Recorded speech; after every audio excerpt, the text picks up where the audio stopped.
Just today, there's a story, which I'm sure you're aware of, that says that Lululemon is today bringing back its black Luon yoga pants with, quote, more fabric across the bum, so it's not stretched from the get-go. And so what are the odds that that's going to come up the day you're here in Winnipeg? Yeah. So have you changed your production or your checks and balances to make sure that this kind of issue doesn't come up again? It's the basis for the whole company's survival. So the answer is yes. Can you tell me a little bit about what you've done?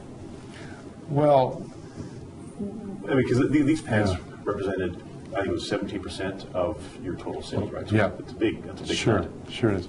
What we've done to fix the problem, you mean? Yes, what the actual issue was, again, I think when you're making a technical knit, there's 1,000 things that you have to put into it. Almost always there's probably one thing that isn't working in it, sometimes two, but if you get three, then you've got a problem. Now, if you do the combinations of three things over 1,000 different possibilities, it's relatively incredible how many tests you have to do. Will we be able to do them all? Perhaps not.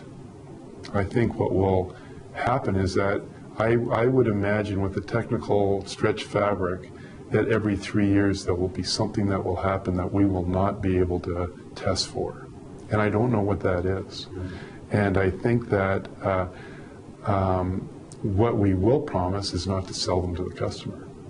I think that's our promise. And have we put in more stringent QC controls? Yes. Have we put in more people? Yes. Have we we're inventing a machine that will test for that one particular sheerness that we could not, there's no test for it. So we're in the labs inventing that right now, and that'll be something that'll be only Lululemon will have. And but do I think it won't happen? It will happen again. Something will happen. I guess the key for a successful business is you take the negative, element and you turn it into a positive, right? I mean, how many $1 million worth of free advertising have you got from dealing with this issue?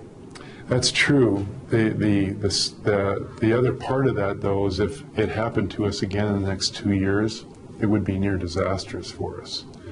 I can see 3 years from now, like I can handle every 3 years, because I think if we're not doing it every 3 years, then we probably aren't pushing technology in the product. So mistakes are the cost of doing business as an innovative company. If you're pushing technology, it definitely is.